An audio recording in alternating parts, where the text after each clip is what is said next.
Good morning. How goes it? Okay. Hello.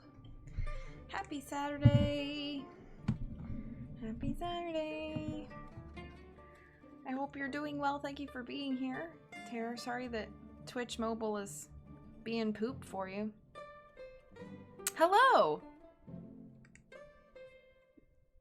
Van Wedge, how are you doing? I think I met you the other night in the Double Bub stream. Hi Hades, how are you doing? Good morning. It's a pleasure to make your acquaintance, Van Wedge, if I'm saying that correctly. Let me know if I'm not, or it could be V and W Edge. I'm just let me know. It's great to see you, Hades. It's been a long time. I hope you're doing well. Happy Saturday. Van Wedge. Got it. Thank you for letting me know. All right, so today we are going to finish up reading the Bungalow mystery, which is one of the 4 books that the Nancy Drew Secret of the Old Clock video game is based off of. So they pulled, spoiler alert if you have not played Nancy Drew's Secret of the Old Clock, but they pulled the character of Marion Aborn from the Bungalow mystery. So that's why we're reading all 4. I feel like the music is still a little bit loud, so I'm gonna cut that down. Hopefully that's better. I don't want it to be too loud. But I also feel like this is kind of a loud song, so I don't know what to do. Is that good? Is that okay? Anyway, I hope you're all having a wonderful day and a wonderful weekend so far. I always try to catch your book streams even if I'm lurching. That's fine. We appreciate lurches and lurks and all of those things. Audio seems good? Okay, good. Thank you. And I know sometimes I'll get reading and I'll start reading really loud, so I know that I'll end up louder than the music, but don't want the music to be too loud. So if it is at any point, just let me know and I'll cut it down. I feel like my hair still looks a little weird because it's still half wet because I took a shower this morning, but whatever. We do what we can. So let me look at, I haven't even seen how many chapters we are at. There are 20 chapters we have read 12. So we have 8 chapters to read today. Are there restrictions on the Sing-a-Song Redemption? No. So basically the rule is if I know the song, I will sing a snippet of the song. If I don't know the song, I will make up a song based on the title that you tell me. That's basically the rule. HJ every day. I've been watching your streams on YouTube as an anxiety reducer / comfort tool for the past year, and I finally got the Twitch app. I've been waiting for this one. You really have a God-given... Oh my gosh, hi! Thank you so much. I'm glad that you've enjoyed them so much.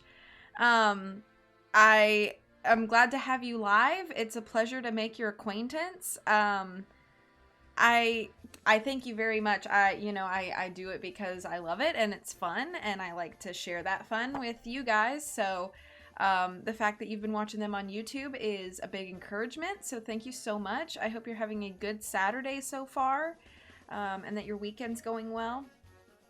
But yeah, it's a pleasure to have you live. It's exciting to have you. Hello, Kate. How are you doing? Okay, so we have 8 chapters to read today. So, as usual, I'll get jumping in. Feel free to chat amongst yourselves, and I will catch up with the chat between chapters. So, Chapter 13, An Actor's Ruse. Spellbound, Nancy stood like a stone image, gazing down into the face of Jacob Aborn. How had the man reached the bungalow ahead of her? What was he doing sleeping in the musty cellar of the old shack?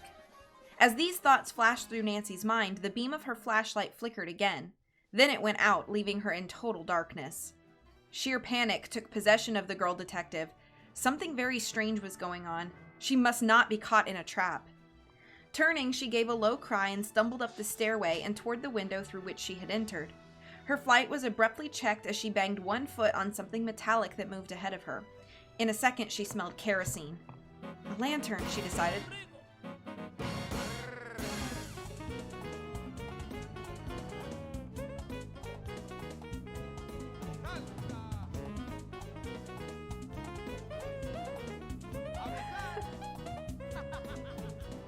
Thank you so much, Sleuth Boys. I'll be right with you. A lantern, she decided. The thought of a light gave her hope. She felt around and discovered an old-time oil lantern. Collecting her wits, she stopped and listened for any sounds of pursuit. There were none. The shack appeared as deserted and silent as before. I'm sure that was Jacob Aborn down in the cellar, Nancy thought in perplexity. I didn't imagine it, but how did he get here so fast? After I left his house, I didn't waste much time. Suddenly, an amazing thought came to Nancy. Was the man she had seen by chance a brother, even a twin of Jacob Aborn? He might be honest, and Jacob had found him in the way. I'm going to find out, Nancy declared excitedly. Eagerly, she reached into the pocket of her dress, recalling that at dinner she had taken a pack of matches from the hotel dining table for her souvenir collection. Good, the pack was still there. Striking a match, she was pleased to discover that the lantern was half full of oil. Someone had used it recently, for the glass was clean. Nancy lighted the wick, and a flame spurted up. Carrying the lantern, she returned to the trap door. Picture. Suddenly from below, Nancy heard a moan of pain. This was followed by a pitiful cry of help. Well, that settles it, the worried girl thought. As she descended the steps, the lantern's flickering glow revealed that the cellar was dungeon-like with solid stone walls and no windows. She held the light high above the figure on the bench. A man, deathly pale, was lying where she had first seen him. But he was not Laura's guardian. There's certainly a startling resemblance, though, Nancy thought, her heart filled with pity for this unfortunate stranger. Dropping to her knees, she felt his pulse. It was faint, but regular. He's just unconscious, she told herself in relief. At the same time, Nancy saw with horror a large chain around the man's waist. It was attached to the prisoner in such a way that it allowed him some freedom of motion, and yet held him captive. Was Jacob Aborn responsible for this atrocity? Nancy wondered angrily. I must do something to revive this man, she decided, and get him away from here. Picking up the lantern, Nancy mounted the cellar steps 2 at a time. She headed for a small sink in one corner of the room above where she had seen a pump. After a search through the cupboard, she at last found a battered tin cup. Quickly pumping water into it, she returned to the cellar.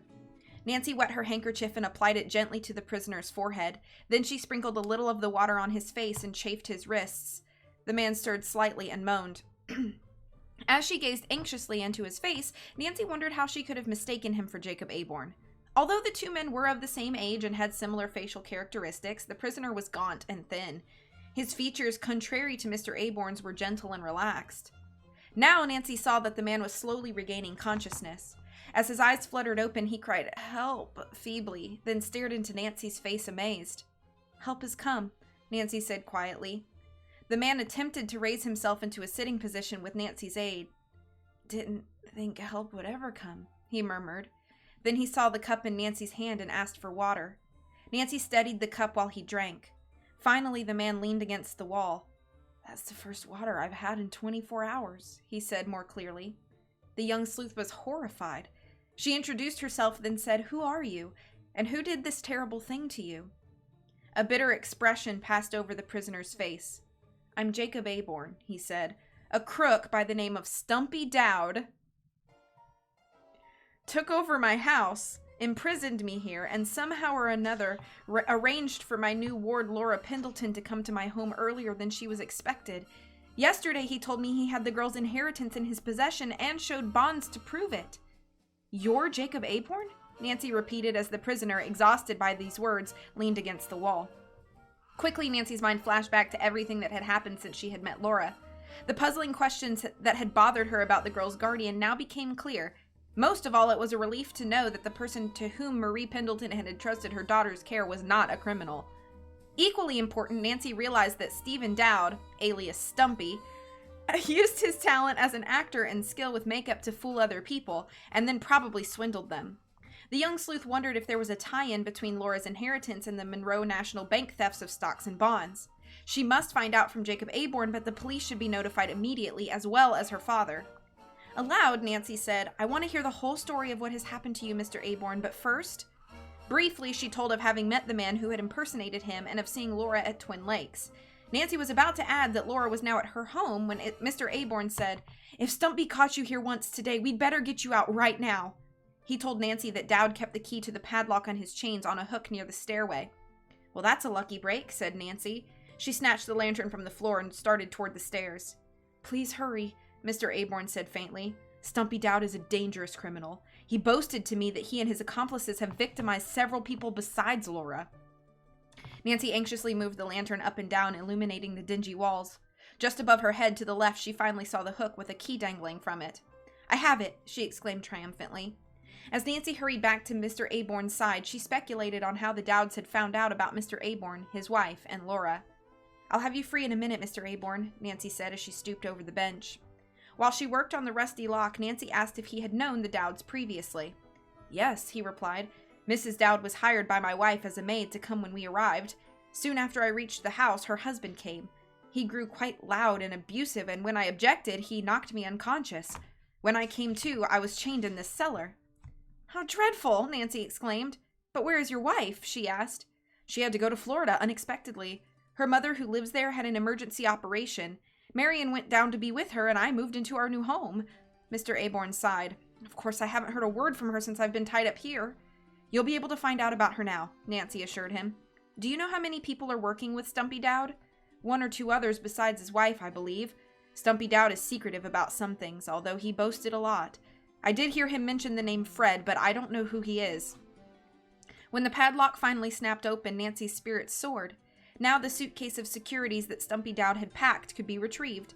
The criminals could be apprehended, and her father's case perhaps solved. Meanwhile, neither Nancy nor Mr. Aborn had noticed a dark figure creeping slowly down the steps. Nearer and nearer the man came, a stout cane gripped tightly in his right hand. "That's wonderful, Nancy," Mr. Aborn exclaimed. "Now if I just knew where Laura is." As he spoke, Mr. Aborn glanced up.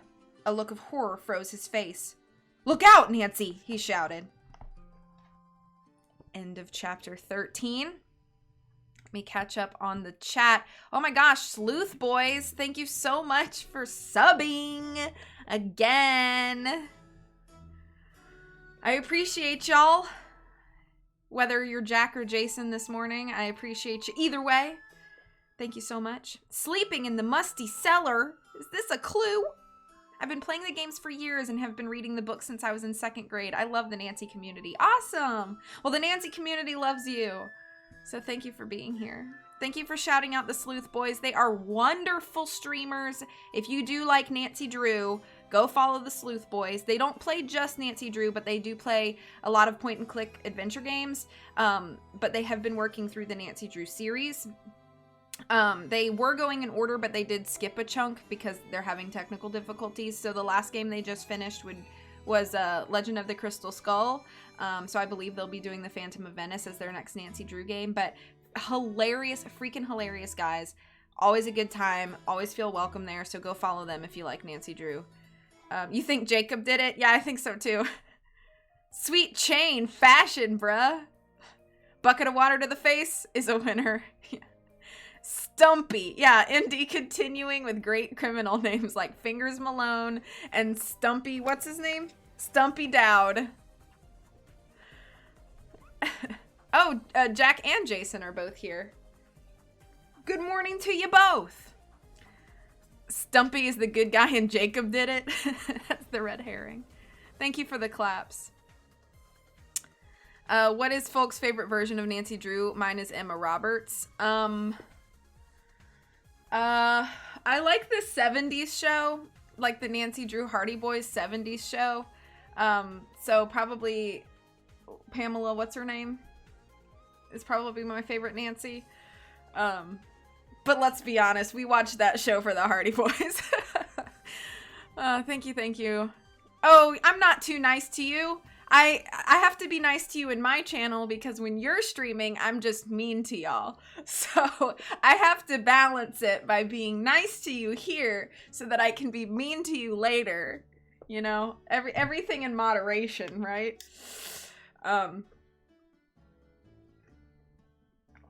The 1970s hairstyles are awesome. Maybe I could pull it off. I don't know.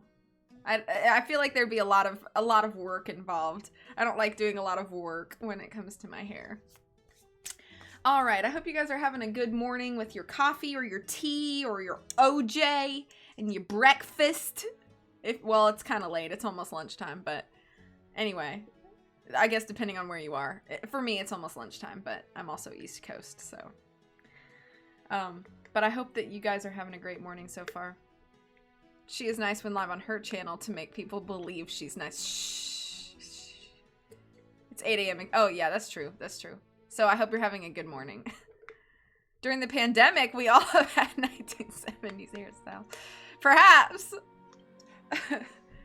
Bam. Cruelty and other chats. I mean, again, it's all about a balance. All right.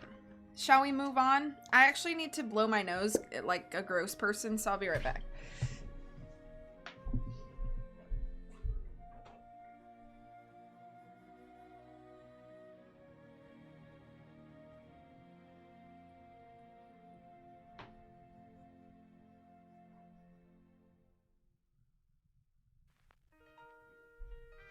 Okay, that's better. Imagine blowing your nose. 4 p.m. here in the UK. I hope you're having a wonderful afternoon. I must know how this cliffhanger is resolved. Here we go then.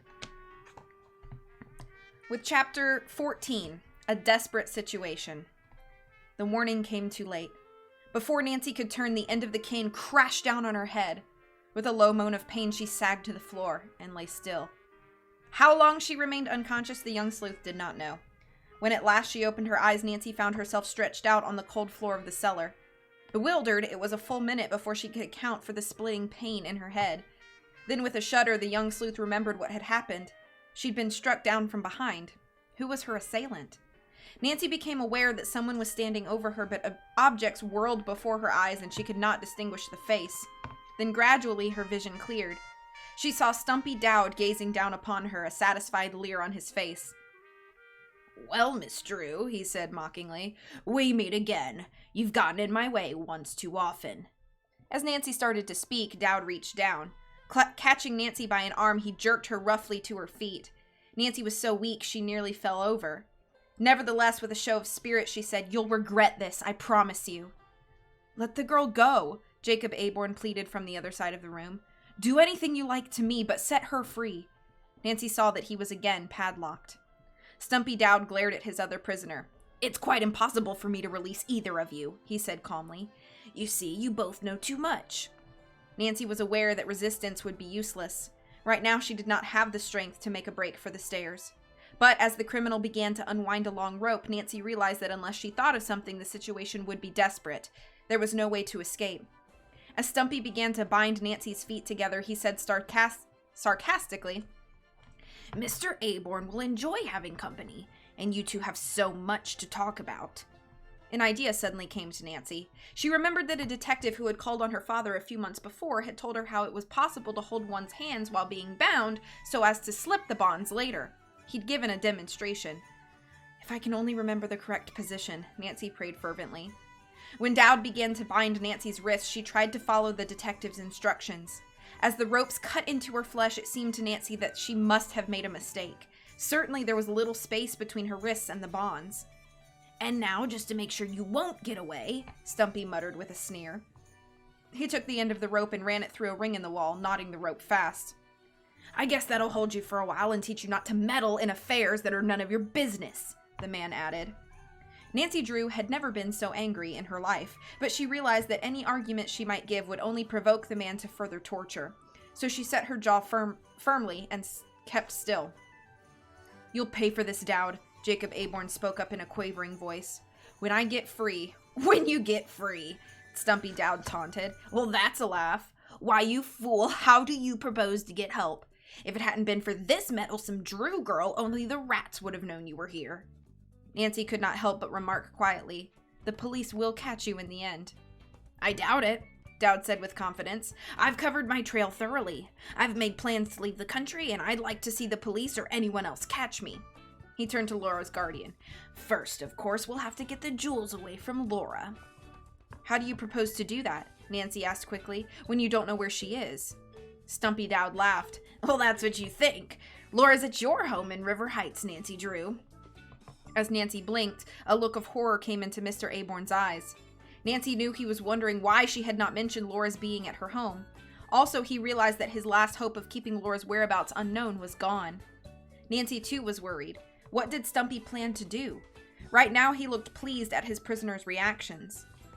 My wife overheard Laura placing a call to Nancy Drew in River Heights yesterday morning. When Laura ran away, we had a hunch she would go there. I asked my detective to find out. Dowd said the sleuth had seen Laura leaving the house that afternoon with a young man. I presume she left her jewels behind, he added, but we'll get them before we leave this area. Don't try anything foolish, Nancy warned. All my plans are well made, Dowd said coolly. Too bad you aren't more cautious, Miss Drew. He said that his wife had felt a draft in the house and gone downstairs to find the front door partway open. Then she had seen a girl heading into the woods and had awakened him. Dowd had figured out that it might be Nancy. That's the end of the story, he said. Except to tell you, Aborn, I sold your blue sedan this morning. The money helped pay for my new foreign car. Jacob Aborn was so furious he almost choked. You robber! You kidnapper! He cried out. None of that, Dowd said. You'll get your blood pressure up. Laura's not in your clutches, and she won't get there, Aborn stormed. And I can support her without any inheritance. Dowd shrugged. It won't do any good to threaten me. You're my prisoner, and don't forget it. After the jewels are mine. Nancy felt as if she would choke with rage. Mr. Aborn closed his eyes and seemed to have fainted. Meanwhile, Stumpy Dowd had replaced the key on the wall. The hook supporting it, Nancy saw, was far out of the two prisoners' reach. You can think of this in the days ahead, the crook taunted. And now, goodbye. Turning, he ambled up the steps. Nancy heard mocking laughter as the trapdoor was slammed shut. Soon a death-like quiet fell on the shack. Mr. Aborn? Nancy called. There was no answer. Nancy's heart beat wildly. Was the man only in a faint, or had something worse happened to him? Holding her breath, she strained her ears to see if she could detect any sign of life. A few seconds later, Nancy caught faint sounds of inhaling and exhaling. Thank goodness, she thought. Presently, the man stirred and, regaining consciousness, looked about.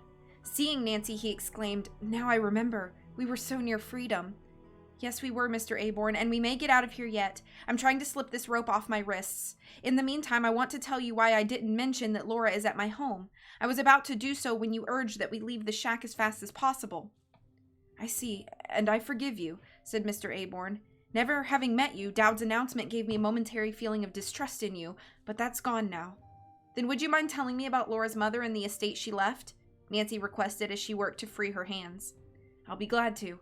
Mrs. Pendleton appointed the Monroe National Bank executor of her estate and me as Laura's guardian. During Mrs. Pendleton's long illness, she had all her securities taken from her private safe deposit box and put in care of the bank. They were turned over to the custodian department and kept in the bank's personal vault. Then how could Stumpy Dowd get them? Nancy asked. Well, that's the mystery he didn't say. Nancy was convinced now that a good portion of Laura's inheritance must be among the securities stolen from the bank. She asked whether Mrs. Pendleton had left a large estate. Mr. Aborn nodded. Laura's a very wealthy young woman, he said, then went on to explain that at the time of Mrs. Pendleton's death, the Aborns were abroad. Upon their arrival in New York, Mrs. Aborn had received word of her mother's illness. It was then that Laura had been asked to postpone coming to Melrose Lake until his wife's return. Laura was staying on at her boarding school with the headmistress until our trip to Melrose. She never received your letter, Nancy told him. The Dowds must have intercepted it. Soon they just told her to come. Just then, Nancy thought she had found the trick to freeing her hands, but a moment later she sighed in discouragement. The rope still bound her wrists. At least we have a light, she said. Fortunately, Stumpy Dowd had forgotten the lantern. Yes, but the oil is burning low, Mr. Aborn remarked quietly. When it's gone, we'll be in the dark, as I have been for the past 2 weeks. Nancy shuddered. Did Stumpy bring you food in little packages? Yes, when he thought of it. He kept me alive just to pump me for information and threatened to harm Laura if I didn't tell him what he wanted to know. Suddenly, Nancy felt the rope which chafed her wrists slacken. At the same time, the light went out, and the cellar was plunged into darkness. End of chapter 14. Oh boy, there's a lot of chat happening. Let me catch up. Oh!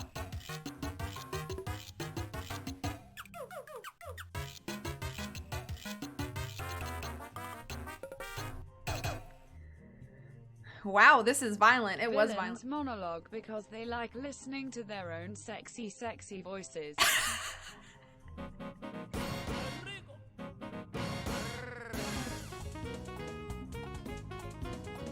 Oh my gosh, what a morning.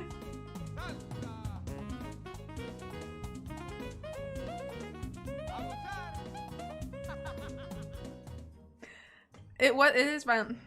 Nancy can't avoid being struck in the head in the books either. Really bad news. Thank you so much for subbing, HS and Jack. Wow. Thank you so much. That's 3 subs this morning. What the heck?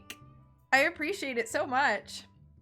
Why didn't he chain her up? Oh, you spoke too soon. How many times throughout all the Nancy media has Nancy been struck on the head? It has to be in the hundreds. I would estimate in the hundreds. That would be a really fun video to like research and make. Have you guys ever watched like the Unraveled videos that Polygon has made? Like Brian David Gilbert has done Unraveled, you know, where he just like dives really deep into like something that doesn't need to be dived that deep into. It would be funny to do one where it was like, oh! You guys started a hype train!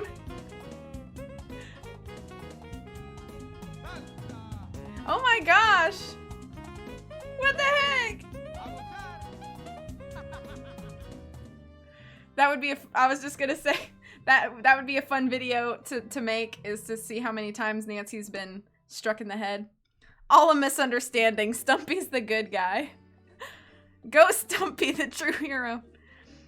He happened to be holding the cane and Nancy jumped to conclusions. She actually jumped into the cane, knocking herself out. It was her fault. He's binding her feet to keep them warm. It's true. Nancy's the villain. Go Stumpy. I'm a bit of a stumpy head at this. What? Zip ties, mate. Forget the rope. Imagine being called Stumpy your whole life. His position is beyond understandable. Loving this Scooby-Doo dialogue. And I would have gotten away with it if it wasn't for you meddlesome kids. Bothering criminals longer than I realized. Who needs police? Just send high school kids. We need Togo to save them by accident. A foreign car must be expensive. The lettering on the cover is not so readable for people with color blindness. Yeah, this is not my favorite cover. Also, my green screen does really weird things with the yellow on this book. That's the end of the story. Claps for book. Hubris. That's why villain's monologue. This is scary. I'm currently crying and shaking. We'll turn the heat up. Just saying, entering TW in my address bar auto-completes to twitch.com/vbudkey. I'm so glad. Hello, Moocher. Too bad these ropes aren't flammable. Links in the chat. I'll ban for you. Thank you again, HS and Jack and oh! Wait, so Jack didn't sub. Moocher gifted a sub to Jack. Thank you so much for that. I appreciate it. HS is into sexy Stumpy. I mean, we all have different tastes, I suppose. Claps, thank you. BTG is the best. Hilarious. One of my favorite, I think my favorite video of his is, there's so many. What is Kirby? The perfect Poke Rap. That one was pretty good. I also really liked his one about The Sims 4 and like trying to make his own apartment like The Sims 4. That one was freaking funny. Oh my gosh. Oh, whoa, everybody's gifting. Okay, so Moocher gifted to Jack. Thank you so much. And Sleuth Boys, which I assume is Jason this morning, gifted to Hades. I really appreciate it. Thank you guys so much. You're so kind. Y'all the best. I feel so loved. Let me drink some coffee. You're stumping for Stumpy? Alright, next stream you're gonna be simping for Simpy. I mean, come on now. A little self-control, Heartless, please. We still have 6 more chapters to read. So let's get into that. You guys are the best. I really do appreciate it so much. I'm humbled. Okay.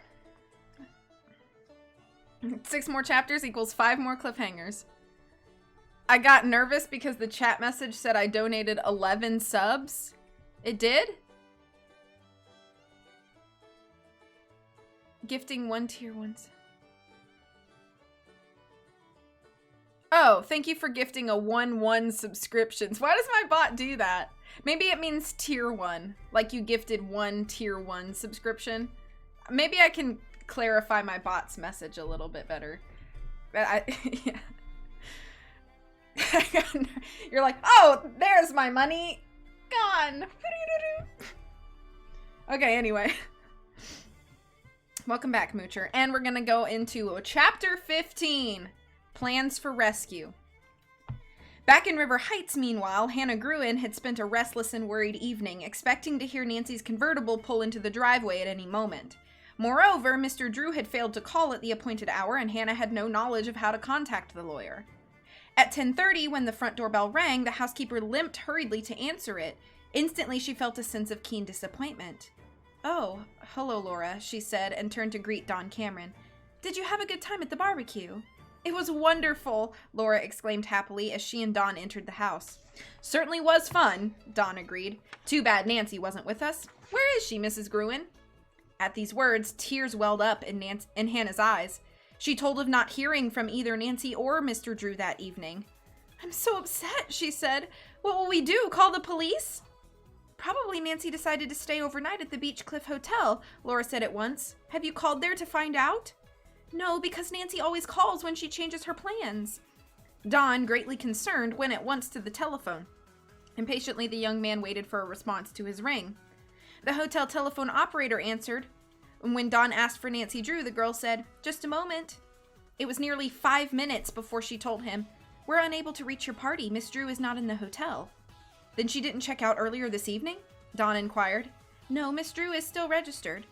Don Cameron hung up, a drawn expression on his face. He just told the others what he had learned. Oh, I just know something's happened to Nancy, Laura cried, her lower lip quivering with nervousness. And it's all my fault. Hannah took the girl into her arms. You must not feel this way, she said gently. Nancy is trying to help you because she wants to. Dawn spoke up. I don't know whether we should notify the police or drive to Melrose Lake ourselves. As the three hesitated, they heard an automobile stop in front of the house. Then a door slammed. Dawn looked out the window. It's a man, he said. He's coming to the door.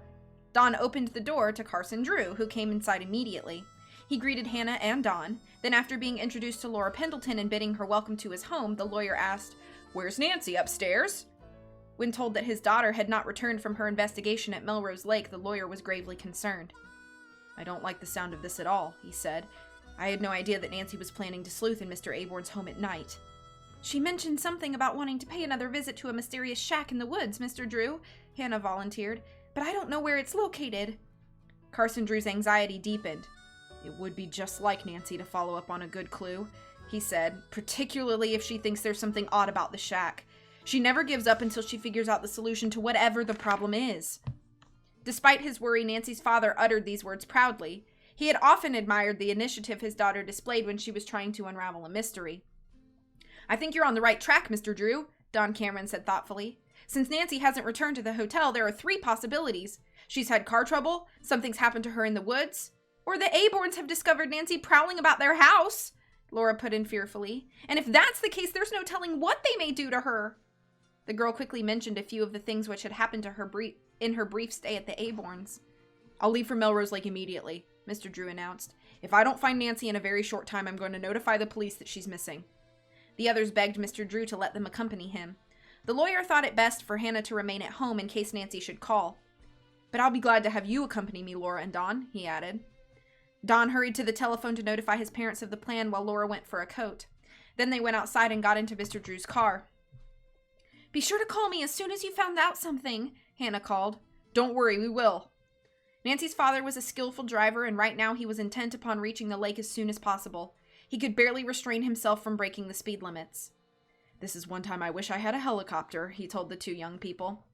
It wouldn't do you much good at Melrose Lake, Mr. Drew, said Laura. It's a pretty thickly wooded area. I doubt you'd find a landing strip. Don realized that this remark, although unintentional, heightened Carson Drew's worry about Nancy being lost in the woods. He changed the subject quickly. I thought you weren't due home till Sunday, sir, Don said. That's right, the lawyer replied, his eyes intent on the highway ahead. In Cincinnati late this afternoon, I had a call from Chief McGinnis of the River Heights Police. He thought it was imperative for me to return home immediately. Mr. Drew proceeded to tell Dawn and Laura the complete story of the embezzlement case. Laura looked worried. The Monroe National Bank had my mother's securities, she exclaimed. You don't suppose... Maybe, Dawn put in. Nancy learned something in connection with this at the Aborn house and is staying to get more information. Oh, she shouldn't have done it, Laura cried out fearfully.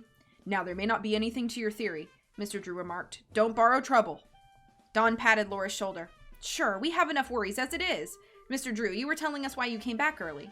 Yes, although I'm making a private investigation for Mr. Seward, the bank president, Chief McGinnis has been helping me on an unofficial basis. We're old friends, you see. When Nancy told me that 2 of the suspects, the Dowds, were in the acting profession and had been out of town recently, I had a hunch they might tie in with the case. I asked the chief to check on any past records the couple might have and call me in Cincinnati. At this point, Carson Drew explained that Chief McGinnis had learned that the Dowds both had records for theft and embezzlement. Each had served prison terms. Using various aliases, they had either acted or worked in theaters in several states and, among other crimes, had robbed the ticket offices. When the chief told me this, said Carson Drew, I asked him to take the list of missing securities to various brokerage offices in the River Heights area. He did this and found out that during the past few days, all of them had been sold by a woman. The same woman? Dawn asked. Apparently not, Mr. Drew replied. At least when Chief McGinnis asked for the woman's description, it was different every time. How odd, Laura exclaimed. Could it have been Mrs. Dowd? Since she's an actress, she must be good at disguise. You may be right, Mr. Drew acknowledged. Anyway, the chief sent 2 officers to their house to pick up the Dowds for questioning. Did they find them? Dawn asked eagerly. The lawyer shook his head. When the police got to the house, they learned that the actor and actress had had a man caller earlier in the day and that the 3 had left together. Mr. Dowd said they would not be back. How discouraging for you, Laura sighed in sympathy, but I'm sure you'll find them. There's a state alarm out for the couple, Mr. Drew said. They shouldn't be able to get very far. What did the Dowds look like? Laura asked. In reply, the lawyer took 2 photographs from his breast pocket and handed them to her. Laura held the pictures toward the light on the dashboard. She shook her head in disbelief. These are the Dowds? She repeated. Yes, why? Have you seen them before? Laura said in a tense voice. I know them as Mr. and Mrs. Aborn. Mr. Drew, if they've caught Nancy, she's in real danger. End of chapter 15. Catching up. Gave a sub and was disconnected. Oh, that's what you get for donating. They're really doing a meanwhile while Nancy is tied in a pitch black cave. It's true. Something's always happening to Nancy. That's also true. Laura was then arrested for confessing her fault in Nancy's disappearance. Yeah, Laura was on a date with Don. You guys weren't here. So last time, Ned doesn't exist yet. Ned comes in book, like, I don't know when, 7, I think. But Ned doesn't exist yet in the series. So this guy, Don, had asked Nancy out to a date, on a date to a barbecue. And then Nancy was like, nah, I want to do this mystery thing, but take my friend Laura. And he was like, okay. So he took Laura instead. And that's where they were. They were at the barbecue. Why did you all take so long? Chastised Nancy's ghost. Mr. Drew, come on now. You didn't think your daughter, who believes she's above the law, wasn't going to break it to the house on a hunch. How drunk are you? If she hasn't been missing for more than 24 hours, they won't listen. Mr. C-word? What? Excuse? The music stopped, so I'm going to have to put another video on. If you borrow trouble, at least give it back. Never trust a thespian.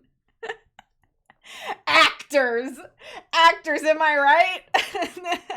Nervously wipes brow.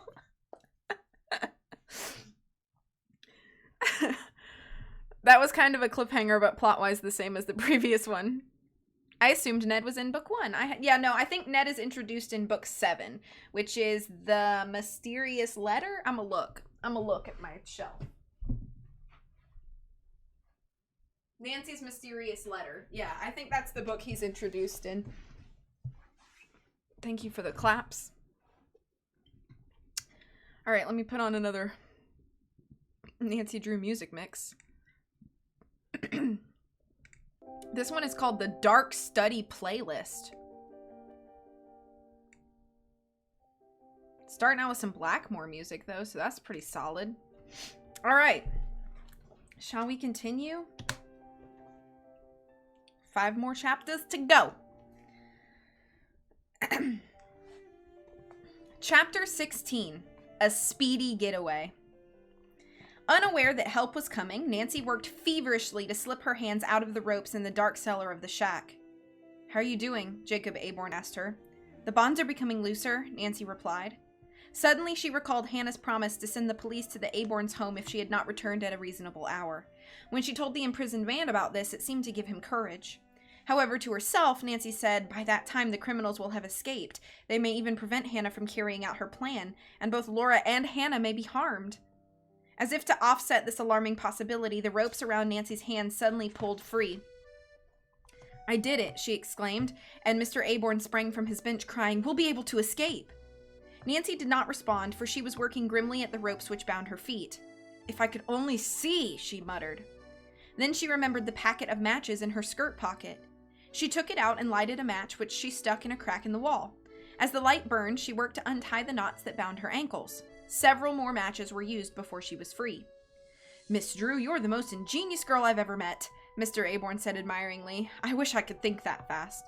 It just occurred to me that there's a can of kerosene under the stairs. You could fill the lantern. Nancy found the can, and in a few seconds the place was aglow with light. Now I'll open the padlock again, Nancy told Mr. Aborn. After getting the key, she hurried to the side of Laura's guardian. A minute later, the chains fell to the floor with a loud thud. At last, Jacob Aborn cried in relief. Our next step, said Nancy, is to get out of here as fast as we can and try to alert the police. It's my bet, her companion said, that Dowd has already skipped town. Nancy was inclined to agree, but since the swindler had not expected his 2 prisoners to escape, he might still be at the Aborn house with his wife. We'll head for my car, Nancy said, and decide what to do when we reach it. Jacob Aborn moved forward several steps, then his knees began to tremble. My legs will be all right after I've used them for a few minutes, he apologized. But try as he would, the man was unable to climb the stairway unassisted. Nancy reached out a strong arm to help him. At last, they reached the top of the stairway. The young sleuth led the way to the door, unbolted it, and the two stepped outside. What a relief, Jacob Aborn gasped, filling his lungs with pure air.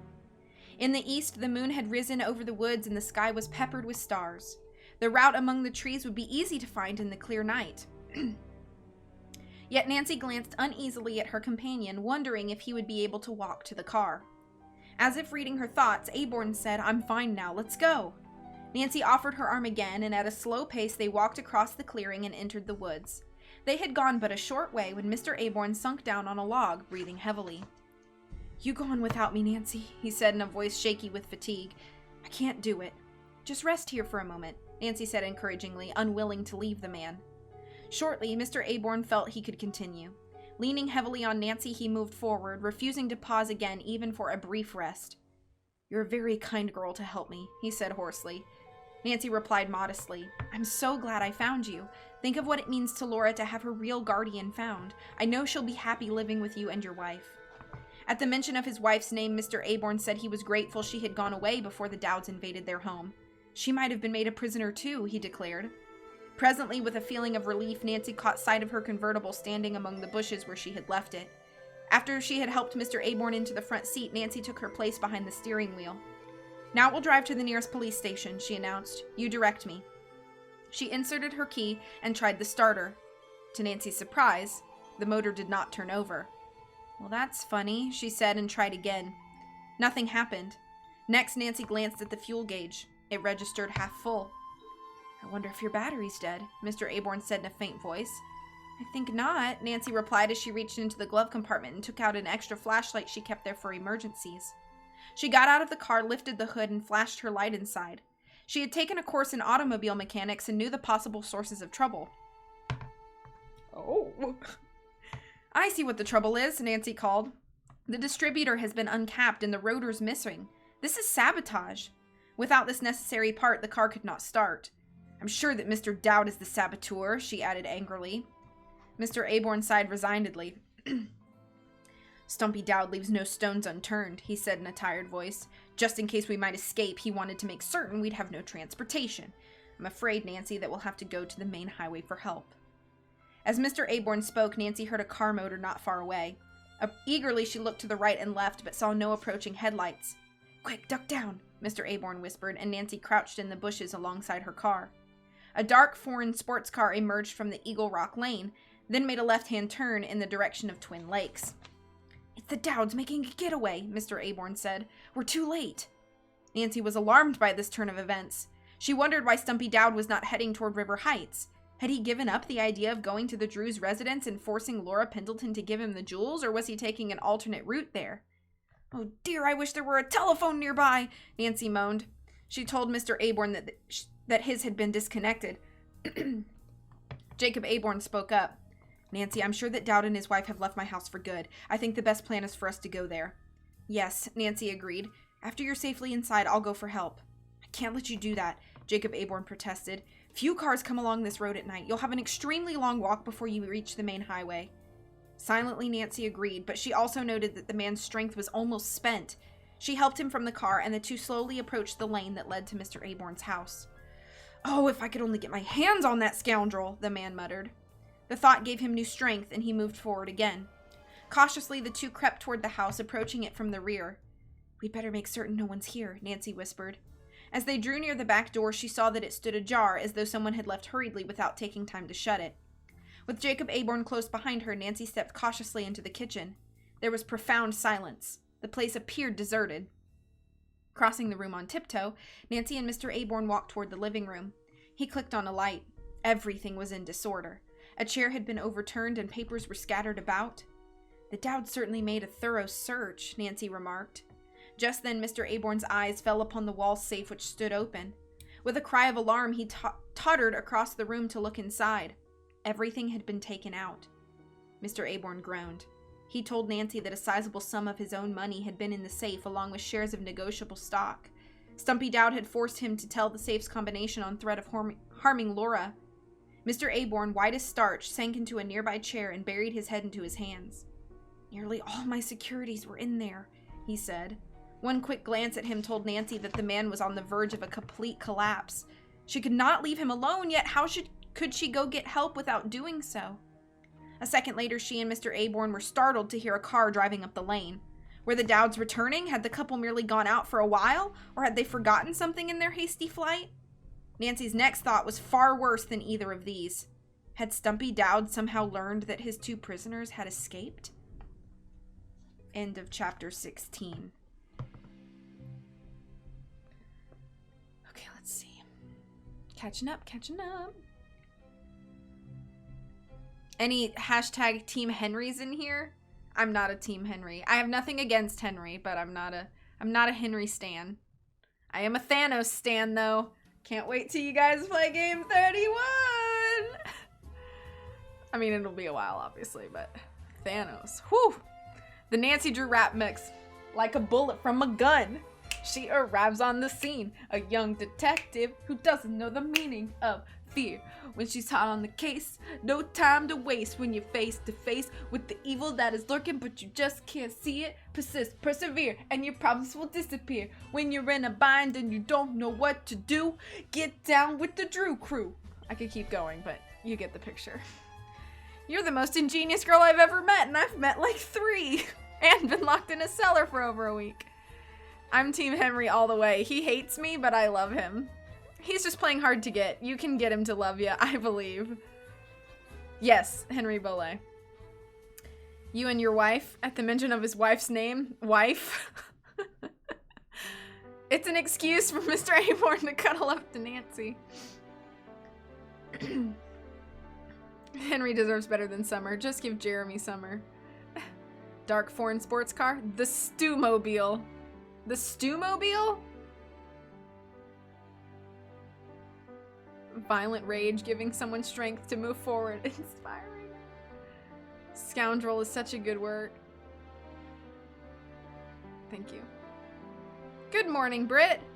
Oh, you missed that Nancy got knocked out and tied up in a cellar with another man who is the real Jacob Aborn, who is supposed to be Laura's guardian, but he got kidnapped and put into a cellar. And the fake Jacob Aborn is a man called Stumpy, and he is bad, and he's trying to steal all of Laura's money. And that's what you missed. I didn't realize you were such a... Oh, thank you. I have many talents.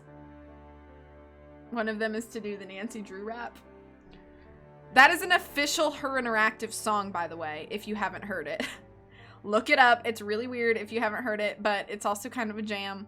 And it was a hidden file in the original Secrets Can Kill game files. It's a good time. Stumpmobile. Stumpmobile.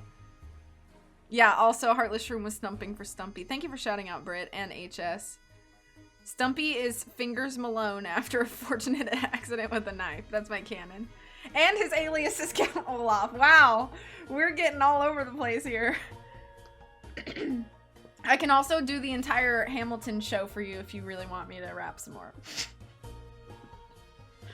So, you know.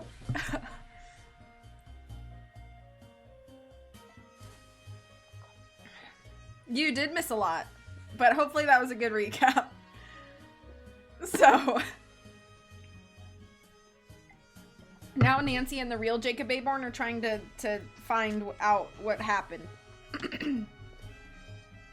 Thank you for shouting out Terror. Was it a threat to do the entire Hamilton show for you? No, it was a promise. And if Holland is with me, we really probably could go through the whole show. Because we practice by splitting the parts, you know? Like, she always plays Hamilton and I always play Burr. And I'm also Washington. And she's usually, well, Hamilton's in the whole show, so she does a lot of the Hamilton stuff. And we split all the parts, you know? It's really fun. You think I'm Lord Hades would be a Thanos stan? I should show you guys my Thanos emote that CJ made for me. Isn't it beautiful? We love it. Okay. I keep having to clear my throat because I'm getting a little, like, gummy. I blame the pollen outside. The pollen be bad. Okay. We have 17, 18, we have four chapters to go, because math. I forgot how many chapters we did last already. I was going to get up and go to my computer, but Sujung's on my right and Momo's on my left, and I'm trapped. I guess you're just stuck in bed all day. Darn. What a terrible situation to be in. I'm totally not jealous. Okay. All of a sudden, my brain could not do Roman numerals. Chapter 17. Two-way detecting. As the automobile pulled to a halt, Mr. Aborn slumped to the floor in a faint. Evidently, he had shared Nancy's thought that the Dowds were returning and would force their way in. The terrifying thought that he might become a prisoner again had been too much for the exhausted man. "Oh," Nancy cried out. From the window, Nancy saw 4 people hurriedly alighting from the car. A moment later, the bell rang and a woman's voice cried, Mr. Aborn, please let us in. It's the Donnells." Nancy hurried to the front door and flung it open. "Kathy, Jim," she cried out. "You don't know how glad I am to see you." The 2 young people introduced Nancy to their parents, a good-looking couple in their 40s. Then they stepped inside. "What are you doing here, Nancy?" Jim Donnell asked, puzzled at the girl's disheveled appearance. "What's going on?" Nancy replied by saying Mr. Aborn was ill and there was no time for further explanation right now. She hastily led the family into the living room. When they saw their unconscious friend on the floor, Mrs. Donnell rushed forward with an excited cry. "How dreadful!" she exclaimed. As she knelt down, the kindly woman said she was a registered nurse. After a brief examination of the patient, she reported that Mr. Aborn appeared to be suffering from malnutrition and shock. While Jim and his father lifted him onto the couch, Nancy told what had happened to him. The Donnells were stunned. Before they could discuss it, however, Nancy turned to Jim. 2 phone calls must be made right away. Would you be able to take care of them for me?" "Glad to," the boy asked. "I suppose you want me to notify the police to pick up Stumpy Dowd?" "Yes," said Nancy tersely and described the black foreign car. She next asked Jim to call Chief McGinnis at River Heights and tell him to have extra men patrol the Drew home. "Find out if Mrs. Gruen and Laura are all right," she requested, "and see if our housekeeper knows where to get in touch with Dad." Jim said he would do all of these things. As soon as he returned, he would try to fix Nancy's car. After Jim left, Nancy turned to the others. Mr. Aborn had regained consciousness and said he felt better and able to talk. "Lillian," he said, giving Mrs. Donnell a wan smile, "the angels must have sent you. How did you know we were in trouble here?" "We didn't for sure," Mr. Donnell replied gravely, "until tonight. It's a long story." The gray-haired man said that he and his wife had been amazed to hear on Tuesday from their children that Marion Aborn had returned from Florida and that she and Jacob had met Laura Pendleton at Twin Lakes. "We were sure you would have told us of your change of plans if this were true, Jacob," he said to his old friend. "Anyway, we came over here yesterday morning to say hello and meet Laura. No one answered the bell. We concluded," said Mrs. Donnell, "that Nancy Drew had been mistaken in thinking you were coming back here. Anyway, we remembered you saying that due to the illness of Marion's mother, you would not be able to come here with Laura until after your wife's return." "That's right," said Mr. Aborn. He explained to Nancy that first there had been legal technicalities regarding his appointment as the orphan's guardian, since he'd been living in another state. That was why his ward had remained at her boarding school. Mrs. Donnell went on to say that this evening they had received a telephone call from Mrs. Aborn, who was still in Florida. Marion had tried several times to get you and was upset to learn that the phone here was disconnected. She called us to see why. "My wife hadn't heard from me in over 2 weeks," Mr. Aborn stated. Mrs. Donnell said, "But Marion thought that she had. Mrs. Aborn sent telegrams here and replies came to her in Florida." Mr. Donnell said that when the family heard that Marion Aborn was indeed in Florida, they were fearful something was terribly wrong. "We told Marion what we knew, suggested she come home immediately, and said we would come over right away to see what we could uncover." "Thank goodness you did," Nancy sighed, and Mr. Aborn gave his friends a grateful smile. Then he asked, "How is Marion's mother?" "Getting along very well." "When will my wife arrive?" Mr. Aborn asked anxiously. "She's taking a night plane from Miami to the Hamilton airport," Mrs. Donnell replied. "My husband will meet her." Kathy's mother then went to the kitchen to prepare a light meal for Mr. Aborn. Nancy excused herself and went to wash her face, legs, and grimy hands. Refreshed, she returned to the living room, wondering what was keeping Jim so long. "He'll be here soon, Nancy," said Kathy. "I'll feel much better when I know everything's all right at home," Nancy replied. While Mr. Aborn ate, the pretty detective told the others of Stumpy Dowd's connection with Mr. Drew's case. "What a story!" Mr. Donnell exclaimed. Nancy excused herself for a moment and went to the front door to listen for Jim's car. As she stood on the steps, her heart suddenly leaped. A tall figure stood up from behind a bush near the front steps. "Nancy?" a man's voice called softly. Nancy knew who it was. "Dad?" she cried out. Carson Drew leaped to the steps and gave his daughter a resounding kiss. "Are you all right?" he whispered. When Nancy said yes and that it was safe to talk aloud, Don Cameron and Laura emerged from some shrubbery. "We saw lights and heard voices," Laura explained. "We thought it was the Aborns. What's going on here, Nancy?" "Yes, tell us," Don urged. Once again, Nancy explained what had happened. Carson Drew listened to his daughter's story of her encounter with the thief, a stern expression on his face. "You were lucky to come out of this so well," he remarked. "Yes," Laura agreed, "and it's so wonderful to have a guardian whom you say is nice." "Mr. Aborn is a fine person, Laura," Nancy said. "I'll take you in to meet him in a minute." Carson Drew now brought Nancy up to date on his news and ended by saying, "We were so worried we drove here immediately, not even taking time to call the police." Don added that they had left Mr. Drew's car at the end of the lane and were scouting the house to see if Nancy was inside when she had appeared on the front steps. "How many times I wished you were here," said Nancy. She now suggested that everyone come into the house to meet the others. "Jim Donnell," she added, "should return any minute." "I'll wait for the young man out here and act as guard in case the Dowds show up," Carson Drew said, sitting down on a step. "The rest of you run along." As Nancy walked inside with Don and Laura, she saw that Mr. and Mrs. Donnell were helping Mr. Aborn up the stairs to his bedroom. Hearing voices, the guardian turned, looked at his ward, and exclaimed, "Laura, dear, at last. I'd know you anywhere. You look just like your mother." "Mr. Aborn!" Laura cried out. She raced up the steps and gave her true guardian a big kiss. Introductions were quickly made, and when Mr. Aborn was settled in his bed, he had a visit with Laura and Nancy. But after they had chatted for a few minutes, the girls could see the man needed sleep badly. "We'll say goodnight now," said Nancy. "Sweet dreams." She turned off the light, and they went downstairs. When Nancy and Laura reached the first floor, they found Mr. Drew and Jim Donnell talking in the hall with a state trooper. While Kathy took Laura aside, Nancy walked toward the group. She was introduced to Sergeant Murphy, then Carson Drew explained to her that the state police were putting all available cars on the chase and hoped to round up the Dowds and their accomplice shortly. "Good," Nancy exclaimed. "But what about Mrs. Gruen?" Sergeant Murphy said he had talked with Chief McGinnis. The River Heights official had immediately sent a patrol car and 4 men to the Drews' home. "Your housekeeper was relieved to hear that you, Miss Drew, had been found," he reported. "Nothing unusual has happened at your home tonight, but it will be closely guarded until the Dowds and their accomplice are caught." "Oh, I'm glad," said Nancy. Sergeant Murphy left after saying he would check back later. Nancy and Mr. Drew walked into the living room, and she introduced her father to Mr. and Mrs. Donnell and Kathy.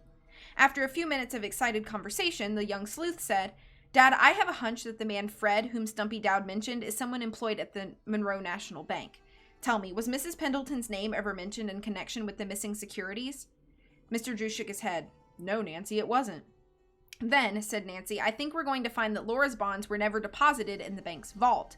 Whoever took them and passed them on to Stumpy Dowd must be someone who works in the custodian department at the bank." "That's good reasoning, Nancy," her father agreed. "But we have checked almost all the employees, and they've been given a clean bill of health. One man, Mr. Hamilton's assistant, has been on vacation, and we won't be able to interview him for another week or so." "Well, what's that man's name?" Nancy asked. Mr. Drew consulted a list of names which he took from his pocket. "William Frednich." Nancy snapped her fingers. "Frednich! Maybe he's the Fred the Dowds were talking about. And if he is," she continued excitedly, "I think they're in it together, and I believe I know where the Dowds are hiding out with this man." Carson Drew looked at his daughter in amazement. "Where?" he asked.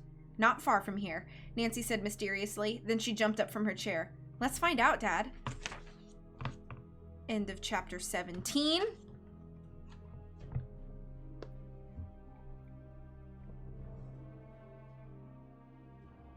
Allergies are awful this week. Yeah, pollen's been terrible. I'm suffering a terrible fate, surely. Someone asked if I had a cold yesterday. I was like, no, they wouldn't let me work if I did. Clowns to the left of me, jokers to the right. Here I am, stuck in the middle with you. This is a family-friendly stream. The Chief, my boy. That's it. Make sure the rest of the Drew family doesn't escape. You have a sticker of his quote about Pancake City? That's awesome. For Red!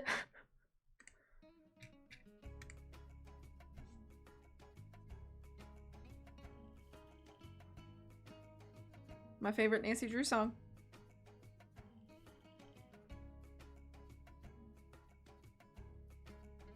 Too bad I'm sitting because you gotta get the hips going. That was weird. Okay. I like this song, okay? My eyes are starting to get tired because they do that now because of my vertigo, which is caused by my bad eyes and my bad ears not talking to my brain. Isn't that fun? I learned that this week, that I have vestibular hypofunction and that these three things are not working well together. That's exciting. I almost stood up and did hip shakes, but I thought that might get me TOS'd, so I didn't. Yay! Oh, you also had vestibular hypofunction? Yeah. So originally I was diagnosed with positional vertigo. Learned this week that's not actually what I have.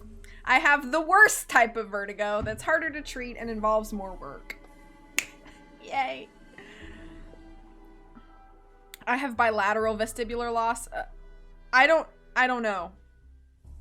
I don't know if I have bilateral, but we're still doing therapy, so we're seeing how that goes. I also have an appointment with my optometrist next Saturday because she thinks that it may be starting with ocular problems, which makes sense because for months I've had eye strain and tiredness. So I'm going to get him to check me out, and we'll see if we can solve one problem with another and win a victory for the Southerners. In other words, ho, quid pro quo, I suppose. Wouldn't you like to work a little closer to home? Sorry. Hamiltoning. Sujung and Momo are fighting, so I'm freed from my prison. Yeah, time to get new eyes, ears, and brain. It's true. I have completely recovered for it, so it is possible. That's awesome. And encouraging, because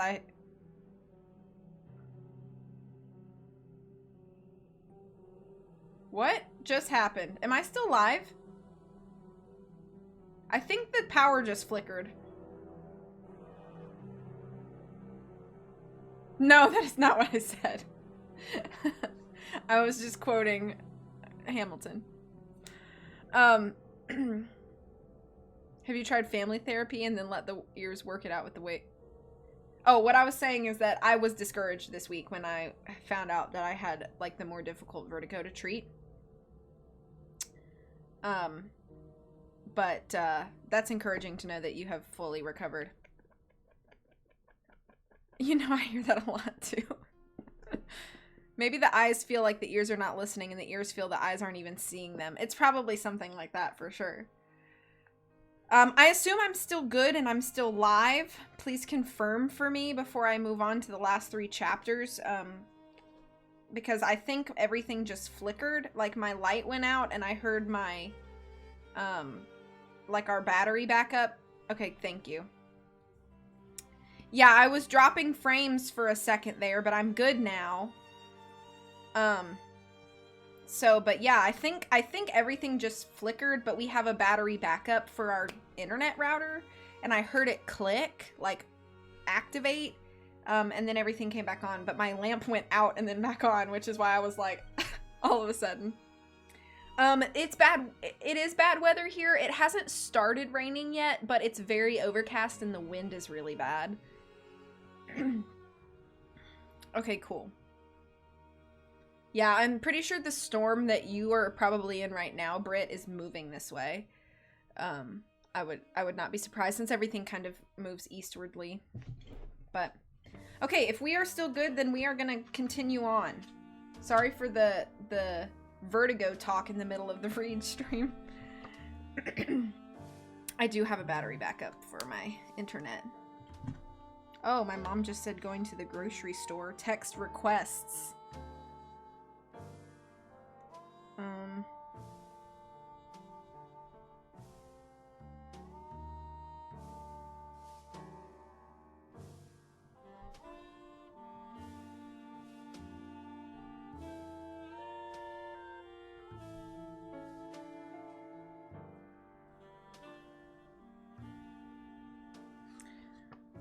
It's very rain here.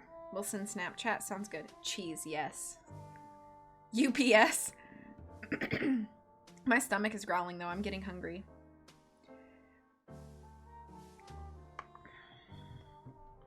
Always want some cheese.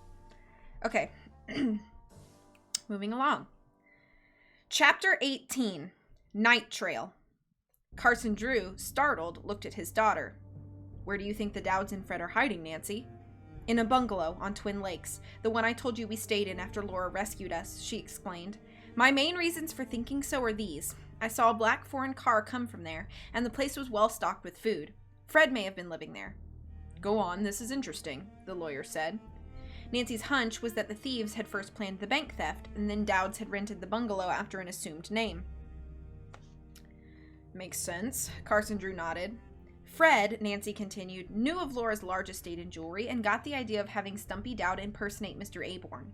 In order to get the jewelry, they had to have Laura with them, so they decided to take her to the Melrose Lake house. Good logic, said Mr. Drew. Then when the real Mr. Aborn appeared, they had to kidnap him temporarily. Well, we'll follow your hunch, shall we go?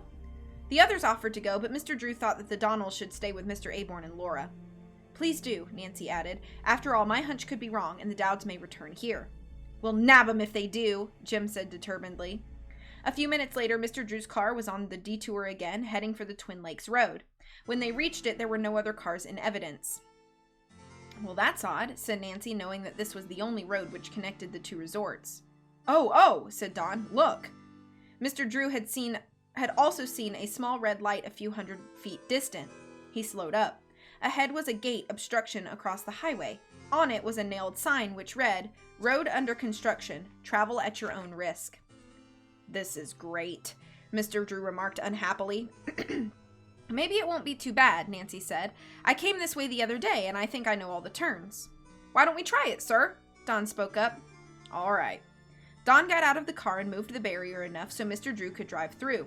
They went slowly because of the steam shovels, bulldozers, and equipment parked along the road. To make matters worse, the pavement was gone in places where repairs were being made. The car tires wallowed in soft dirt. Soon, however, they reached the end of the construction section and Carson Drew stepped on the accelerator. The car responded with a burst of speed. We're not far from Twin Lakes now, Nancy said as she spotted a few familiar landmarks. Dawn wanted to know what the plan would be when they reached the bungalow. Mr. Drew said they would first check to see if the foreign car were in the vicinity.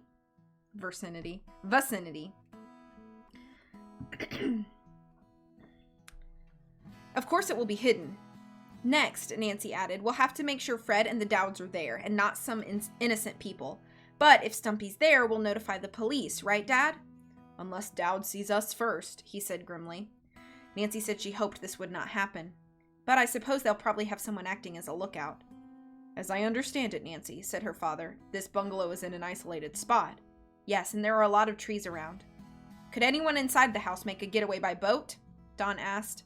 Not easily, Nancy answered. The bungalow is not built over the water. It's some distance from the lake, and there's no dock where a boat could be tied. Presently, she said, we're about a mile from the bungalow. Carson Drew's face tensed. He drove to a point about 1/10 of a mile from the lane leading down to the bungalow, then stopped the car in a clearing off the road. We'll cover the rest of the distance on foot, he announced. As Nancy got out the right-hand side of the car, after dawn, she glanced at the luminous dial on the clock. It was 3 o'clock in the morning. Walking 3 abreast, the sleuths saw the bungalow below. It was in darkness. I don't see any sign of a car, Dawn whispered to Nancy as he guided her by the arm. Carson Drew was silent, but suddenly he jerked to attention. A twig had snapped. Now they saw a man walking toward the trio through the woods. As Dawn, Nancy, and Mr. Drew ducked behind some shrubbery, they noticed that the man approaching them was carrying a fishing pole and a box of the type ordinarily used for bait. Passing by the watchers, he walked unhurriedly toward the beach. At this moment, the moon chose to show itself brilliantly, and Nancy observed that the man was tall and heavy. "Hello, Sam," he said, and now the watchers could see a rowboat and passenger gliding out of the shadows. "I hope the fish are biting well this morning." His voice carried clearly in the stillness. The fisherman deposited his gear in the boat, and the two companions shoved off. They were barely out of sight when Dawn whispered hoarsely, "A light in the bungalow." From the second-story window had come a flash of light. It did not reappear. "Someone's up there," Nancy whispered. "Maybe the fisherman alerted him."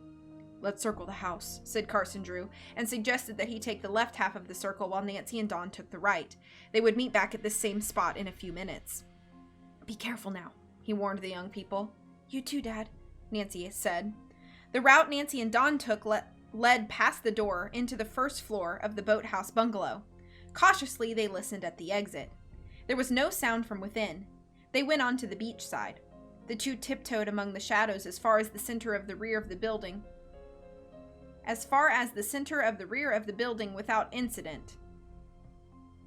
Then quietly returned to the meeting place. When they arrived, Mr. Drew was not there. "That's funny," said Nancy, a little alarmed. "Where is Dad?" Just then, she and Dawn heard a low groan. It seemed to come from behind a tree about 20 feet away. Forgetting caution, the couple rushed to the spot. Behind its broad trunk, a man lay sprawled on the ground. Mr. Drew. "Dad?" Nancy exclaimed, kneeling down. She felt the lawyer's pulse. It was steady. "I think he was knocked out," said Dawn angrily. "Nancy, you're right about this being a hideout. We gotta get the police." "And right away," Nancy agreed as Carson sat up groggily. In a moment he could talk. The lawyer said that after leaving Nancy and Dawn, he had started around the bungalow. Someone had come from behind him and struck him. "I suppose he dragged me here." "Stumpy doubt, I'll bet," Nancy exclaimed. "And this may mean that he and his wife made a getaway while Dawn and I were on the other side of the bungalow. Dad, do you feel well enough to try to follow them?" "Yes, but where did they go?" he asked. "And how? By boat, car, or on foot?" As if in answer to his question, the three suddenly saw in the clear moonlight the figures of two men and a woman running up the bungalow lane toward the road. Each man carried a big suitcase, Laura's inheritance, and Mr. Aborn's little fortune. Picture. Come on, green screen, don't do this to me.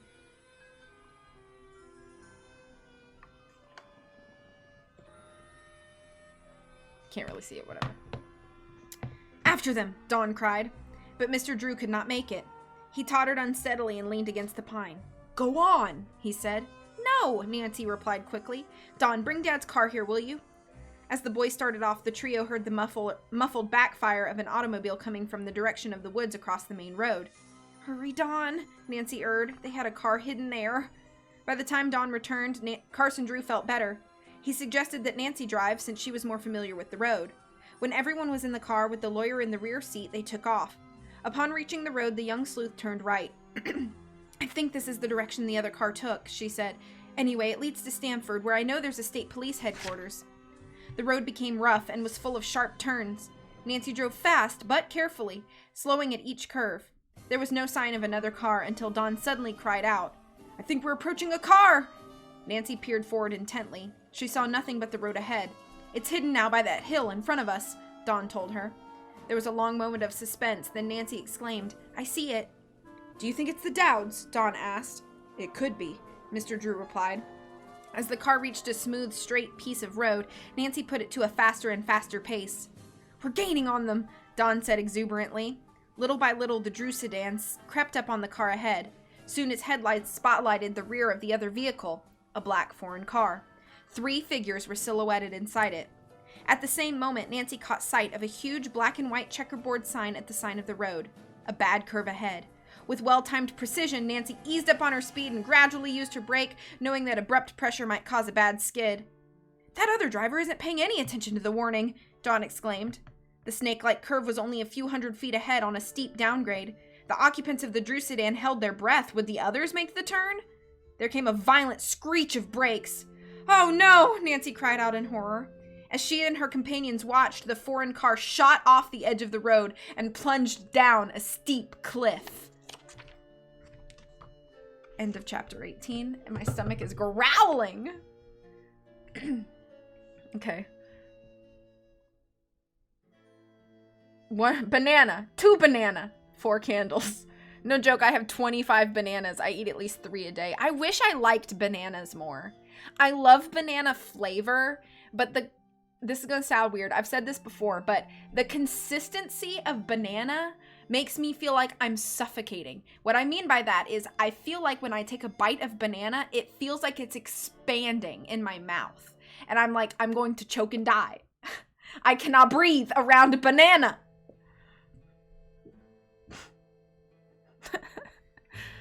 What is happening? There's some banana singing happening. 1 banana, 2 banana, 3 banana, 4. I sent snap, and if you listen closely, you'll hear thunder. Okay, let's see.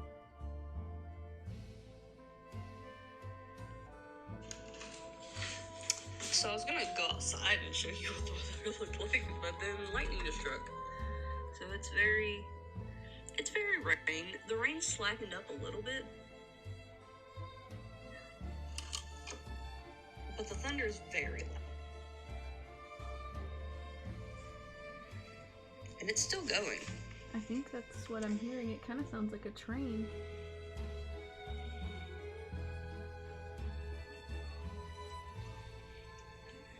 So, yeah. Very rain. Very rain.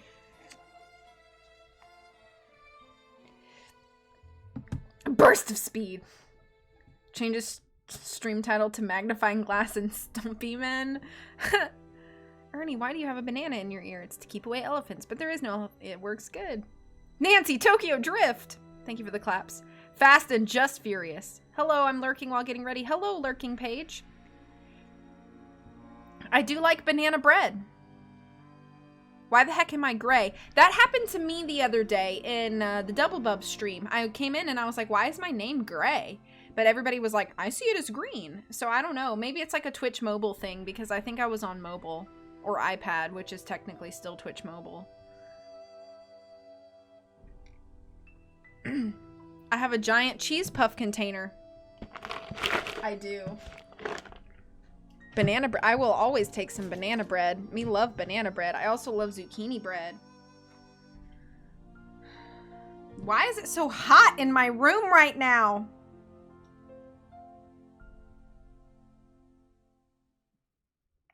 Okay. We have 2 more chapters. Y'all ready? Y'all ready to find out what happened to this car that flew off the cliff? Chapter 19. Missing Property. Stunned by the accident to the speeding car, Nancy brought the sedan to a halt at the curve. Everyone inside was reluctant to look down into the ravine below, from which there was not a sound. But only for an instant. Then Carson Drew urged, "Out, everyone quickly, we must do what we can for these people." Nancy and Dawn sprang from the car and rushed to the edge of the road. The lawyer was close behind them. As the 3 gazed down into the ravine, the first light of dawn revealed that the foreign car had rolled nearly to the bottom of it and overturned against a boulder. A wheel had been torn loose from its axle and the body had been smashed in. There was no sign of any of the 3 occupants. A silence held the trio above. It was inconceivable that anyone in that wreck could be alive. At last, Carson Drew found his voice. "I guess we better notify the police and emergency squad," he said. Dawn agreed, but Nancy thought they should first see if by chance any of the accident victims were alive. Mr. Drew and Dawn nodded and followed Nancy as she scrambled down the incline. Nancy in the lead gasped as she saw the body of a strange man, apparently not the driver, which had been flung out of the car into a clump of bushes near the wreck. She also noticed gasoline spilling from a hole in the tank. Vaguely, she thought of fire and an explosion. "Hurry," she urged. As the 3 drew closer, they saw a man's leg and a woman's high-heeled shoe protruding from beneath the left-hand side of the car. With frantic haste, Dawn and Mr. Drew dragged the man out while Nancy tugged at the woman's body. Stumpy Dowd and his wife. Both were breathing but unconscious.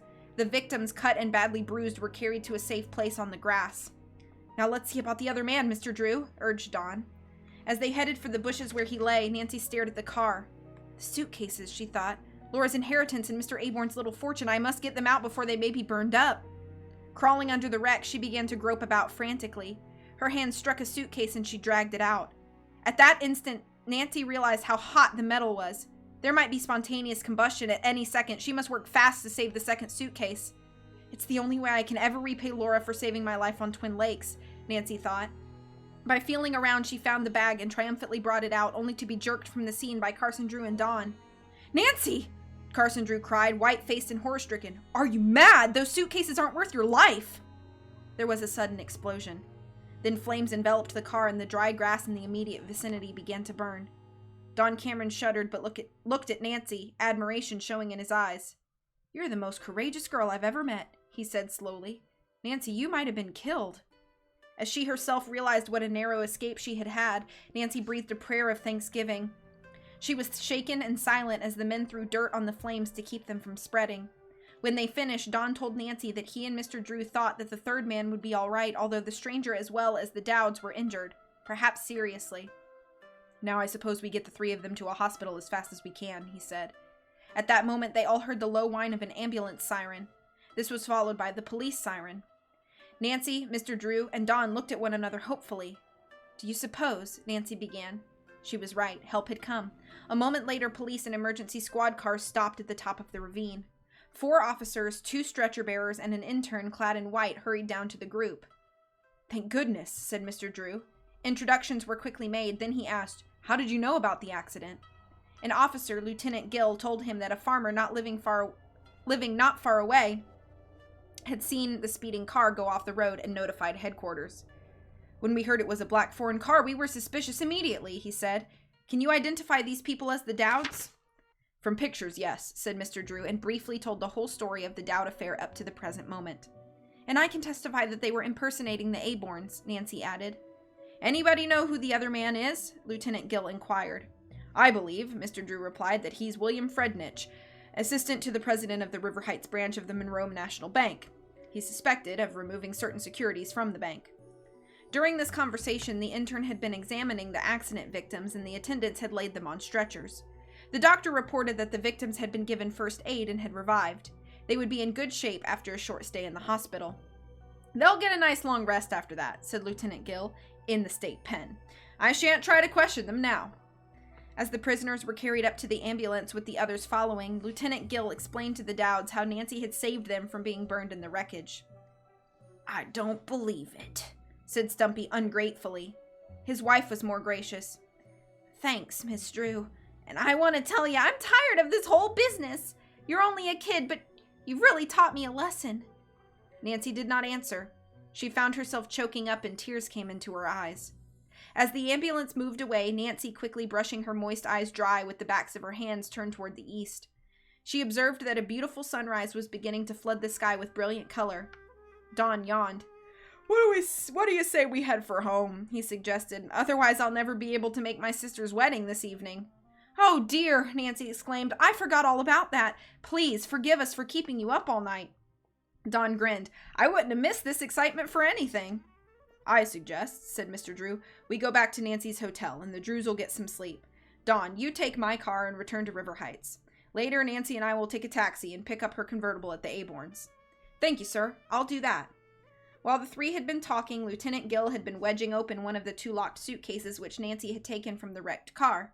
Mr. Drew and the others walked over as he lifted the lid. The bag was jammed with feminine clothing. There were several dresses, a large makeup kit, pieces of lingerie, shoes, and several wigs, a gray one, a black hairpiece, and one which was decidedly auburn. Well, that clinches it, Dad, Nancy exclaimed. Mrs. Dowd must have gone around in disguise to cash the bonds. But where's the money she got? Dawn asked. It must be in the other bag, Nancy suggested, together with securities and money belonging to Laura Pendleton, Mr. Aborn, and River Heights bank clients. Lieutenant Gill opened the second suitcase. It contained men's clothing and toilet articles. Nancy, you risked your life for this? Dawn exclaimed. Nancy Drew could not believe her eyes. Had she been mistaken in believing that Stumpy Dowd had put the contents of Mr. Aborn's safe in the bags? Quickly she glanced down at the foreign car. Had Laura's inheritance and other people's money burned in it? The thought stunned the young sleuth, but in a moment an idea came to her. There's just a possibility the papers are here, she said. All eyes turned on the girl detective as the group awaited a further explanation. End of chapter 19.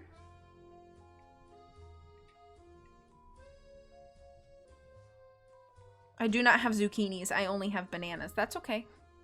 Really cold in my room, so I may put on a comfy hoodie.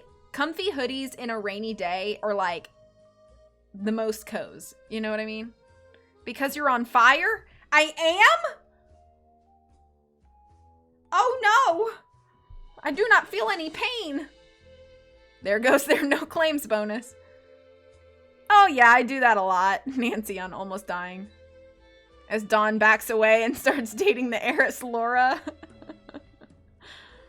Lingerie. Oh my word! That's probably why I'm so warm in here. Just kidding.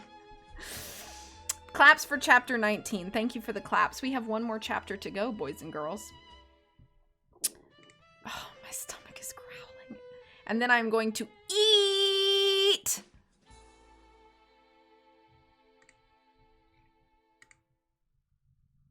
It says I have infinity channel points in my own channel.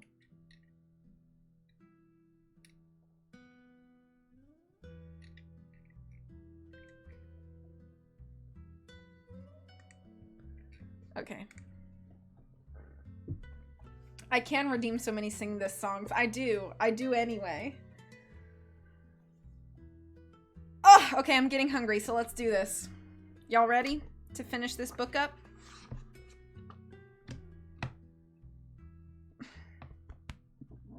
Excuse me. Burped a little bit. That was gross. Okay. Chapter 20. A surprise gift. I'm sure, said Nancy, that Mr. Dowd not only put the money and securities in one of these suitcases, but never removed them. Then where are they? Dawn asked.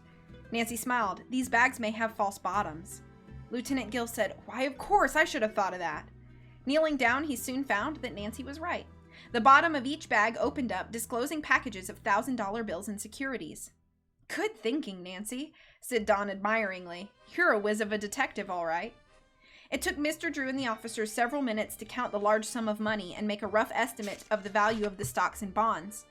When they were finished, the officer gave Carson Drew a receipt to turn over to the president of the Monroe National Bank. Meanwhile, he would take the stolen property to police headquarters and send on a detailed report. A few minutes later, Nancy's group said goodbye to the officers and returned to Mr. Drew's car. When they reached the Beach Cliff Hotel, Nancy and Mr. Drew got out. They thanked Dawn for all he had done. Don't mention it, the young man grinned. Turning to Nancy, he said, I kept my date with you yesterday after all. As he got into the driver's seat, Dawn said that when he returned the car to the Drews' home, he would tell Hannah Gruen what had happened. It was now very light. Nancy and her father, exhausted, could hardly wait to get a few hours' sleep. They tumbled into their beds and slept until noon, then met in the hotel dining room for a hearty brunch. How's your head, Dad? Nancy asked. Sound as ever, Carson Drew said, grinning. I don't even have a bump. Then we have a date, Nancy told him, waving a note. This was at the desk. I picked it up. The clerk said Jim Donnell left it a little while ago. The date's with him? Mr. Drew asked. No, Laura Pendleton. She says she and the Aborns are thrilled by the news which the police relayed and would like us to come visit their house as soon as possible. What do you say, Dad? We'll go. As Nancy finished her pancakes and sausages, she remarked that she could hardly wait to start for the Aborns' home.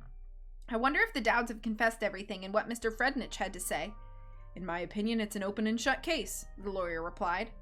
While Mr. Drew paid the hotel bill, Nancy called a taxi, and soon the Drews were heading for Eagle Rock Lane.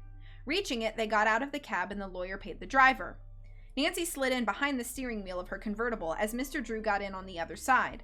The motor started at once. Good old Jim, Nancy said with a smile and drove up the lane to the Aborn home. As she parked, the front door was opened by a woman of about 45. Her pretty face showed humor, kindness, and intelligence. After the Drews had introduced themselves, the woman said she was Marion Aborn and had reached home in the wee small hours because her plane was late. I've been most eager to meet you two, she added, smiling. How can I ever thank you for all you've done? As the callers went inside, Laura Pendleton hurried down from the second floor. After greeting Mr. Drew, she gave Nancy a kiss and exclaimed, Everything is so wonderful. You've captured the thieves and recovered all the money, and I have the nicest guardians anyone could ever hope for. And Jacob and I have a daughter to love, said Marion Aborn, smiling fondly at Laura. Nancy asked how Mr. Aborn felt. His wife said, Come see for yourselves, and led the way to a small study at the rear of the house. She knocked, then opened the door, and Nancy heard the steady drum of typewriter keys. Jacob Aborn was seated behind the machine. The erstwhile cellar prisoner already looked like a new man. His face was flooded with color, his eyes were alert and happy. Now he stood up, greeted the Drews, and expressed his great appreciation for all they had done in recovering his and Laura's property. He grinned at Nancy. First time a girl ever risked her life for me, he said. To show my appreciation, I'm writing my adventure. You know, writing is my business. If I sell this one to a magazine, I'm going to give the proceeds to Nancy's favorite charity, the River Heights Youth Center." "That's terrific!" Nancy exclaimed. Mrs. Aborn's face sobered. She said that she had not yet heard the entire story of what had happened. Before anyone had a chance to tell her, the doorbell rang. Lieutenant Gill walked in with Chief McGinnis of River Heights and another man. While Nancy greeted the officers, her father hurried to shake hands with the stranger. "This is Mr. Seward, president of the Monroe National Bank," he announced a moment later and introduced the dignified white-haired man. The president's glance included the policeman as he said, "I want to thank all of you in person for the splendid job you did in capturing the Dowds and the two bank employees involved in the thefts." "There's a fourth man?" Nancy asked in amazement. Mr. Seward explained that Alma Dowd's brother, Joe Jackson, had been employed by the Monroe National Bank in their vault department for some time. He and Frednich had cooked up the scheme of taking the securities. They had done this between audits of the bank's holdings. Frednich, in his job as assistant custodian, had known exactly how to place his hands on the valuable stocks and bonds. "Frednich overheard Mrs. Pendleton's discussion with me about Laura and the large estate she would inherit someday," Mr. Seward said, "and also Mr. Aborn would be her guardian.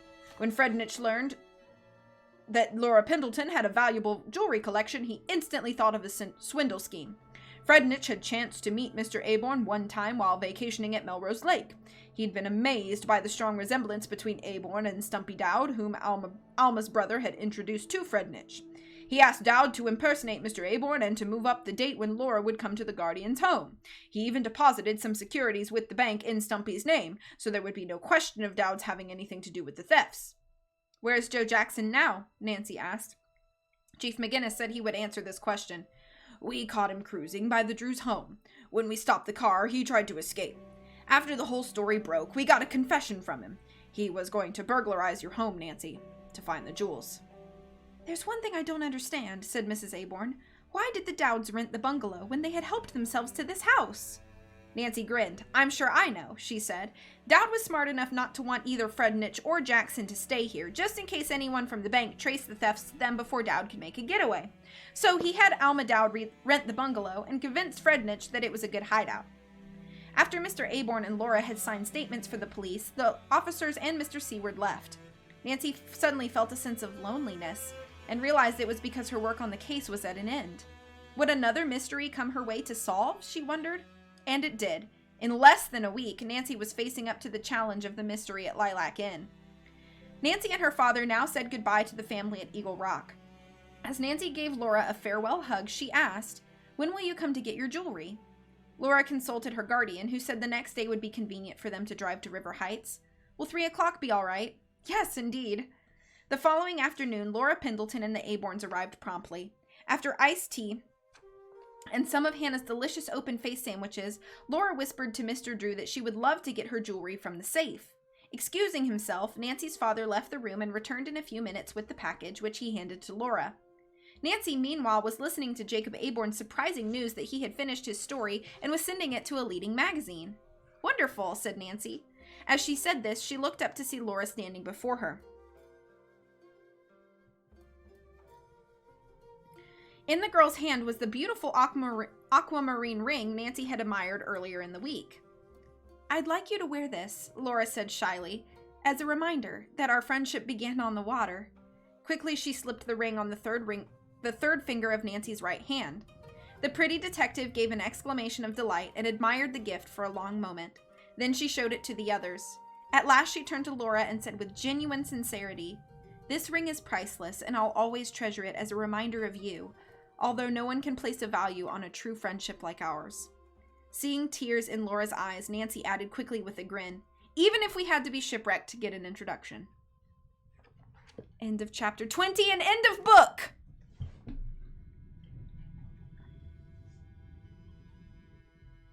That is exactly what I was about to say, Tara. Oh, to sing the songs. "I just looked at my Snapchat and found out we are best friends!" That's not thunder. That's my stomach growling. It honestly is.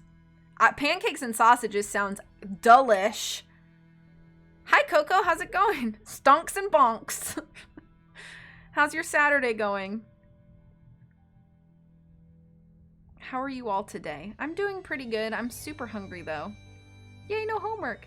There would never be another mystery again, for Nancy took too much damage from the gross amount of time she's been knocked upside the head, losing her memory and all motor functions. This ring is worthless, and it shall never be mentioned again for the rest of my life. They are on my YouTube if you need to catch up, Coco. So I'm going to actually upload part 2 right now when I get done with this stream, and then part 3, this stream will go up in a couple days. You're welcome for the continued book reading. So the next book I read will actually be the second Wayside School book, because I had fun reading the first one, so I plan to read the second one as my next book, and then we'll alternate back to Nancy Drew. So we'll read the second Wayside School book as the next book on stream, and then we'll read The Mystery at the Lilac Inn, and then we'll go back to the third Wayside book, and then we'll move on to the first Nancy Drew Hardy Boys Super Mystery, which is the book that Last Train to Blue Moon Canyon is based off of. So going pretty well. About to play some Animal Crossing or Zelda. Yay for relaxing. Yeah, I love the Wayside School books. Those books I've probably read more than any other books, because I read the heck out of them, and the binding on those books is falling apart. Train game book. Yeah, that will be coming. Last Train to Blue Moon Canyon. I'm somewhat familiar with it. Somewhat. As in you just finished it. Alright, everybody. I'm going to see if there's anybody live that I would like to host. Ooh, Coley is live, so let's host Coley. I didn't finish it. You did it. So, if you would like to raid, feel free.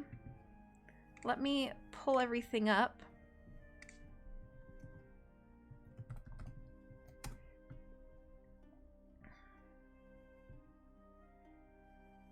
All right, everybody. Thank you so much for being here. I appreciate you all so much. If you guys like Nancy Drew, which I'm assuming if you're here you do, then you'll like Coley if you don't already know her. She's pretty awesome, and she's playing the Silent Spy now, I believe. Let me make sure that's correct. Yes, she's playing the Silent Spy right now, so we will go hang out with her for a bit. Nancy Drew, who's that? You know, the reason that we're all friends. You're welcome for stream. I hope everybody has a wonderful rest of the day. I will hang out with you guys a little bit in Coley's stream while I eat some foods. And then, you know, I'm just having like a chill day. So I hope you guys have a rest of the chill day and a great weekend. I love you all. I appreciate you all. I hope to see you soon. I'm going to be streaming with Britt on her channel tomorrow. So looking forward to that. We'll be doing some Ghost Dogs of Moon Lake tomorrow afternoon. So that'll be nice. That'll be fun. It's always a good time. So catch you then. And then I'm sure. Oh, and then I will definitely be streaming Monday night. I'm streaming some Cat President 2 on Monday night. So I'll see you then at the latest, hopefully. Thank you for shouting out Britt again. Take care of yourself, guys. Again, much, much, much love. I appreciate you all so much. Have a wonderful day. Bye-bye.